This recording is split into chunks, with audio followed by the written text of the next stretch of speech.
So now, you're living life and you know what you don't want, and you give birth to a new idea, and the source within you rides that rocket and literally becomes it vibrationally, as all things are become vibrationally before they become manifestationally.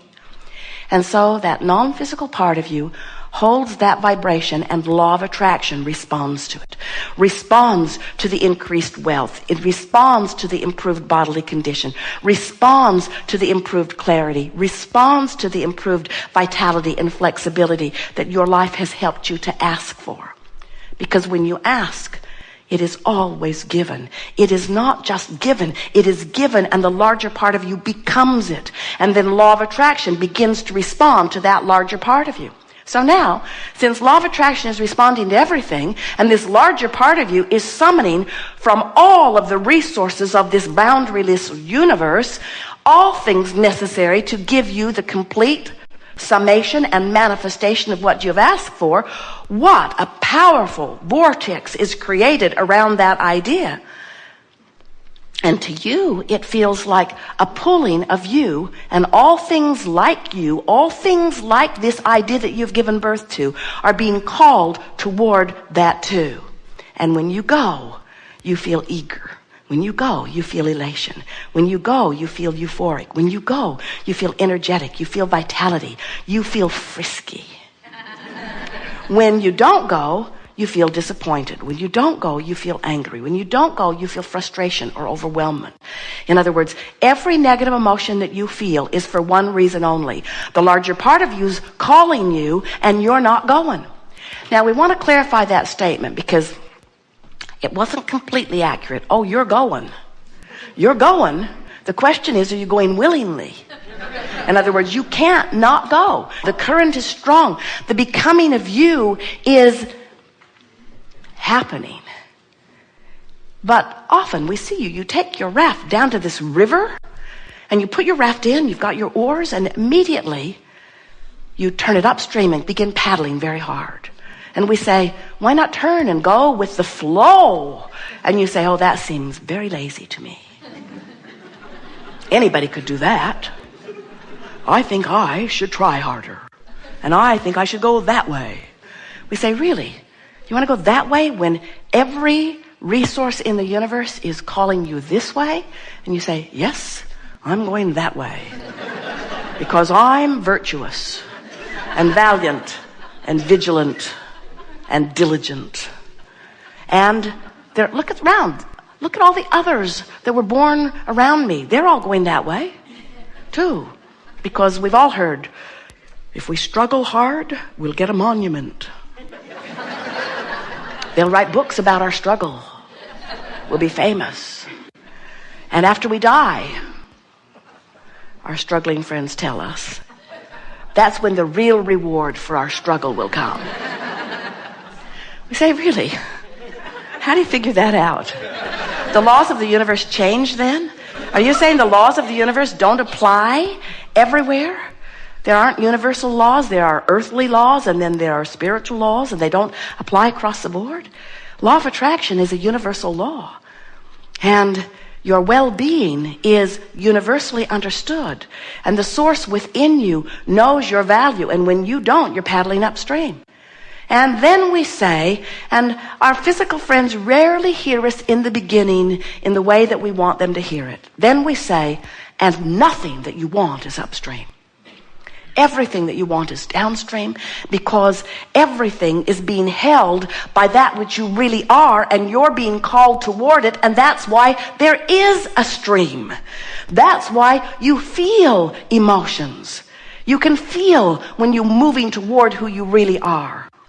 The source within you adores you. That's the drum that source beats. And when you're mad at you, you're upstream. The source within you knows your value, your worthiness, and your ability to achieve. And when you doubt yourself, when you don't like the results, when you beat the drum of not enoughness, you're upstream. The source within you knows the unlimited nature of this universe that is expanding exponentially in direct proportion with the desires that you are giving birth to. And when you beat the drum of not enoughness, you're upstream from your own current. But the good news is you will never feel negative emotion again and not know that it always means the same thing. You're not letting you keep up with who you have become. And we so want you to understand that keeping up with who you have become is what you were born to do. There was not some standard that was set for you before you got here. You said, I'll go forth and I will create my reality. I'll go forth and this environment will inspire me to my expansion. And the source within you says, yes, that is my expansion too. You will go forth and inspire our expansion. And when we get a glimpse of it, we will turn our undivided attention to the expanded idea. And you said, I'll come with you.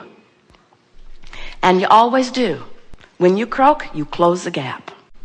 Every single time. We try to be disrespectful about death since there isn't any. When you withdraw your consciousness from this time-space reality, you become the expanded being that you have expanded to by virtue of this physical life experience. Don't you just love knowing that? Don't you love knowing that the purpose of your life is for that joyous, never-ending expansion? You didn't come forth to get something done that needed to be done. You came forth to be inspired to something that you wanted to do. You wanted to be inspired to the new idea because you know from your eternal, non-physical perspective that there is nothing more exhilarating than to take the knowing that you are and focusing it upon some environment and coming to a new improved conclusion and then turning your undivided attention to the new desire and feeling universal forces bringing it into play. You see, sometimes when you're creating a car or a relationship or a new house or an improved bodily condition, you feel inferior in your creating because after all, that which you call God creates worlds.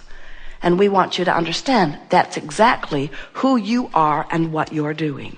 You are expanding this world by virtue of your attention to the details of it.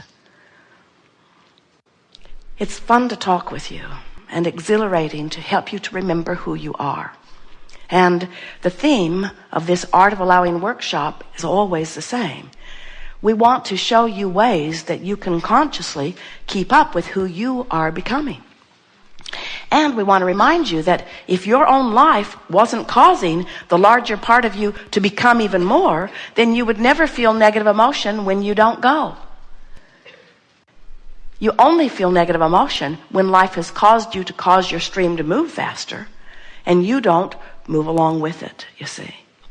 Jerry and Esther had a wonderful experience last summer. They went whitewater rafting. They were on a river in Colorado, and it was a very big river, fast-moving, class 4 rapids through most of it. And the river guide said to them, almost as soon as they began the day, friends, this is not Disneyland, and we cannot turn this river off. And it got their attention because it made them realize this river was going that way, and so were they. Not one of them, there were several rafts that went in at the same time. Not one of them even contemplated turning the raft upstream and fighting the current. It was so obvious that the current was going to have its way with them.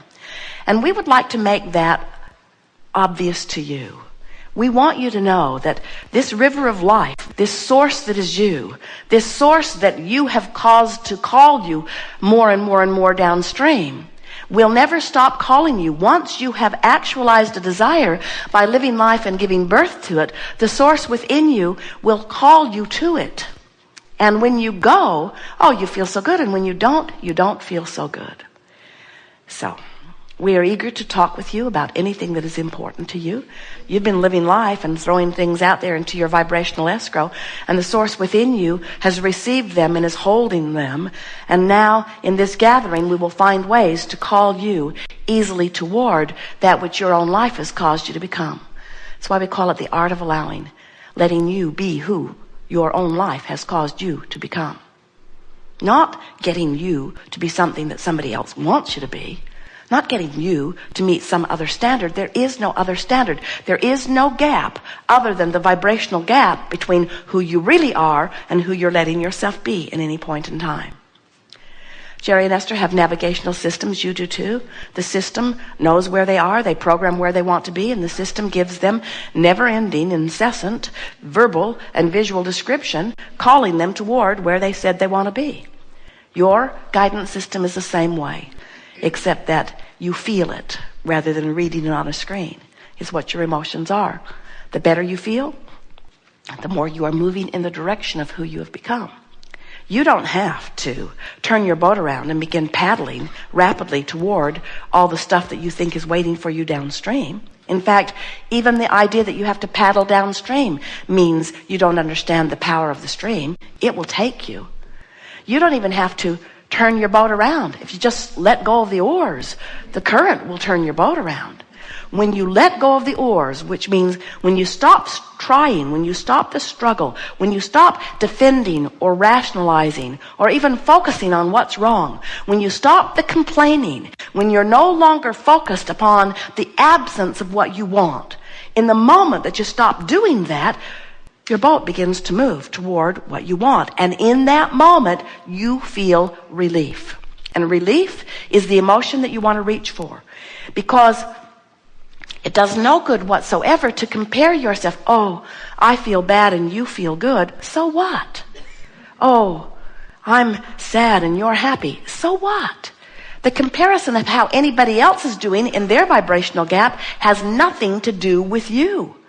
The only thing that matters to you is how you feel right now and how you feel when you release a little resistance. In other words, we want you to leave this gathering knowing that your quest is just a little relief. Somebody calls you on the telephone and they make you so mad. They make you so mad. They told you something that you did not want to hear. And you think, I am so mad.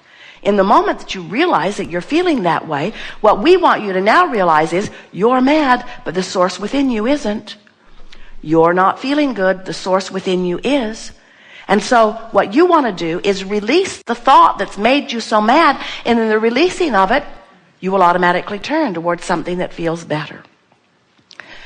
We've never seen any of you be very effective at just all of a sudden putting your brain on pause. I'm mad. Oh, wait, where's that button?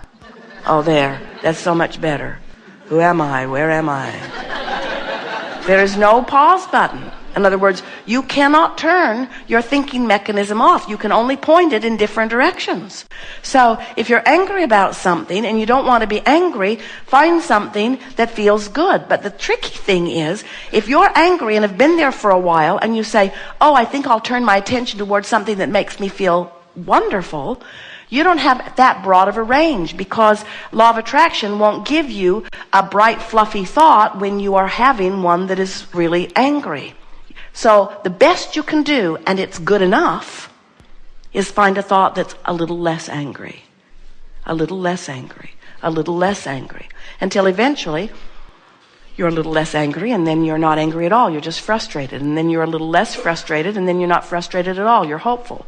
And then you're a little less hopeful. In fact, you're not hopeful at all. You're believing. You're just reaching for these gradual increments of improving the way you feel. Don't ask yourself to do the impossible. Don't say, I feel bad and I'm going to immediately get feeling good. Say, I feel bad and I'm going to feel less bad. I'm going to feel less bad. I'm going to feel less bad. There's nothing wrong with feeling less bad, less bad, less bad, less bad, less bad, less bad, less bad, less mad, less bad, less mad, till all of a sudden you feel good. And you'll know when you find that turning point.